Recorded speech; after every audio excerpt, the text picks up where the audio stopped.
In Out of My Mind, the book is told through Melody, who is the main insight as to what Melody goes through and what she sees, hears, and understands. Cerebral palsy, a condition in which to do anything all by herself. When Melody's mother and Cat, they didn't treat her any treated her. They held her to this held before, and they pushed her.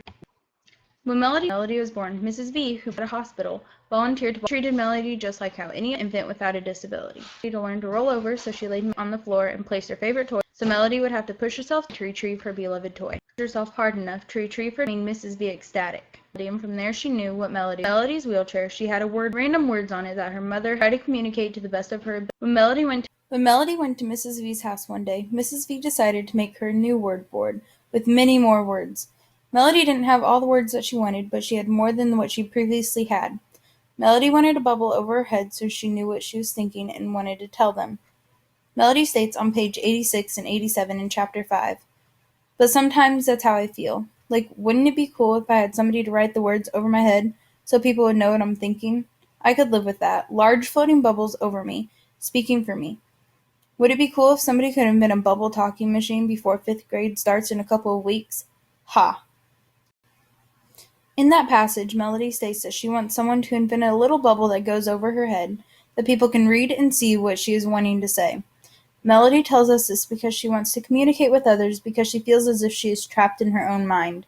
She isn't able to tell anyone how she feels or what she knows. Melody would be able to be the kid that nobody knows that she is. She would be able to tell everyone everything that she knows. She would be able to express herself in many ways that we, as people who do not have cerebral palsy, do every day. She would finally be able to be with, as Melody says, the normal kids. She would be able to learn something new every year instead of the same thing every year. This passage contributes to the theme of people wanting her to push herself more and more each day. If Melody was able to have the bubble over her, she could communicate with people and they would be able to see how much she really knows, and they would be able to tell that she is very intelligent and remembers everything. With this passage, I can make a prediction that Melody will one day get something like the bubble. She can communicate with others what she needs and wants. Melody will be able to live a much better life if she is able to get the bubble over her head, and people will be able to talk to her and gain some knowledge from her.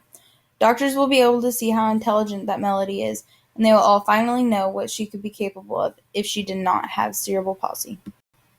Stephen Hawking, who has ALS, is an example of the little bubble. His computer that he uses speaks for him, tells everyone what he is thinking and what he knows. He is a very smart man, and I think that Melody would be just like that if she was able to have the technology that Stephen Hawking has on his wheelchair. Melody will hopefully one day receive the technology to be able to share with everyone what she knows and understands. She will be a wonderful teacher to teach everyone what she knows. Kids will look up to her and try to be like her and know as much as she knows.